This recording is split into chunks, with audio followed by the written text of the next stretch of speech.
اس کے بعد جو مین بات ہے اس واقعے کے اندر وہ یہ ہے، جو عزیز مصر تھا نا اس کا نام تھا قطفیر اور اس کی بیوی تھی، اس کا نام تھا زلیخا۔ اب وہ زلیخا چونکہ عزیز مصر کی بیوی تھی، جو عزیز مصر تھا اس کے بارے میں علماء کرام یہ فرماتے ہیں کہ وہ نامرد تھا، یعنی اس کی اولاد نہیں تھی، وہ اولاد پیدا کرنے کے قابل نہ تھا۔ اور زلیخا بھی بڑی حسین عورت تھی۔ اور یوسف علیہ السلام کے بارے میں تو آپ خوب جانتے ہیں کہ آپ صلی اللہ علیہ وسلم کے بعد انبیاء میں سے سب سے زیادہ جس کو حسن ملا وہ حضرت یوسف علیہ السلام تھے۔ حضرت یوسف علیہ السلام کے حسن کو دیکھ کر وہ زلیخا اپنے آپ پر قابو نہ کر سکی، تو اب اس نے کیا کیا؟ قرآن پاک فرماتا ہے وراودته التي هو في بيتها عن نفسه وغلقت الابواب وقالت هيت لك، کہ زلیخا نے یوسف علیہ السلام کو ورغلایا اور کہا ہیت لک، آ جاؤ، یعنی یوسف علیہ السلام سے اس نے غلط کام کے ارادے کی، خواہش کی، لیکن یوسف علیہ السلام نے کیا فرمایا؟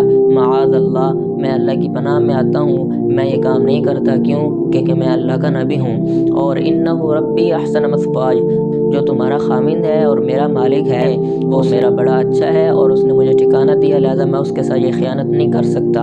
اور اس کا دوسرا مطلب یہ ہے انہ ربی احسن مثواج، کہ میرے رب نے، اللہ نے مجھے بہترین ٹھکانہ دیا ہے تو میں اس کے ساتھ خیانت نہیں کر سکتا، میں یہ کام نہیں کروں گا۔ انہ ربی احسن مثواج انہ لا یفلح الظالمون۔ اور یوسف علیہ السلام نے یہ بھی فرما دیا کہ جو ایسا کام کرتا ہے وہ ظالم ہے اور ظالم لوگ کامیاب نہیں ہو سکتے۔ زلیخا تو اپنے آپ پر قابو نہ رکھ سکی۔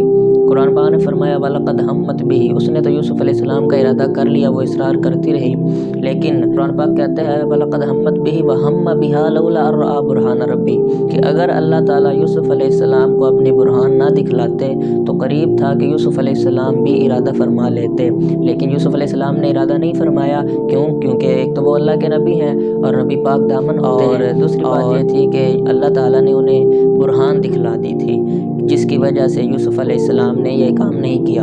اب وہ برہان کیا؟ تو اس کے بارے میں مفسرین لکھتے ہیں، پہلی بات تو یہ ہے کہ یوسف علیہ السلام کے والد یعنی یعقوب علیہ السلام کی صورت یوسف علیہ السلام کے سامنے کر دی گئی تھی، جو یعقوب علیہ السلام یوسف علیہ السلام کو منع فرما رہے تھے کہ بیٹا یہ کام نہ کرنا۔ دوسرا اس ہے کہ زلیخا نے اپنا جو بت تھا اس پر پردہ ڈال دیا تھا تاکہ یہ دیکھ نہ سکے، لیکن یوسف علیہ السلام نے فرمایا تھا کہ میرا رب تو ہر وقت دیکھ سکتا ہے اور جہاں چاہے وہاں دیکھ سکتا ہے۔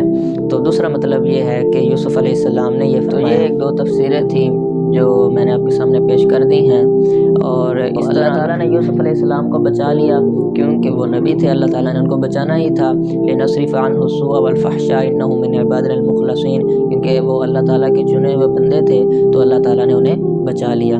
لیکن یوسف علیہ السلام سے وہ اصرار کرتی رہی اور کہتی رہی کہ ہئی تلک ہئی تلک، لیکن یوسف علیہ السلام بھاگے اور زلیخا بھی یوسف علیہ السلام کے پیچھے بھاگی۔ قرآن پاک نے فرمایا وَاسْتَبَقَ الْبَابَ، وہ دونوں دروازے کی طرف بھاگے۔ وَقَدَّتْ قَمِيصَهُ مِن دُبُرٍ، اور زلیخا نے یوسف علیہ السلام کی قمیص کو پیچھے سے پکڑا، اور پیچھے سے پکڑا تو یوسف علیہ السلام کی قمیص پھٹ گئی۔ دُبُرٍ تو أَلْفَيَا سَيِّدَهَا لَدَى الْبَابِ، جب انہوں دروازے کے پاس پہنچے تو عزیز مصر سامنے سے آ گیا۔ عزیز مصر نے دیکھا تو عزیز مصر کو دیکھتے ہی زلیخا کہنے لگی، زلیخا نے اب اپنا پینترا بدلا، کیا کہنا؟ قالت ما جزاء من اراد بأهلك سوءا الا ان يسجن وعذاب الیم، اے عزیز مصر، ہے میرے خامن یہ تو بتلائیے کہ جو آپ کے اہل خانہ کے ساتھ برائی کا ارادہ کرے تو اس کی سزا کیا ہونی چاہیے۔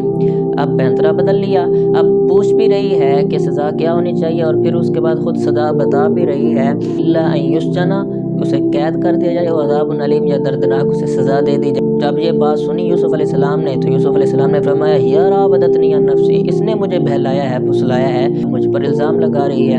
تو یوسف علیہ السلام نے اپنی صفائی پیش کی۔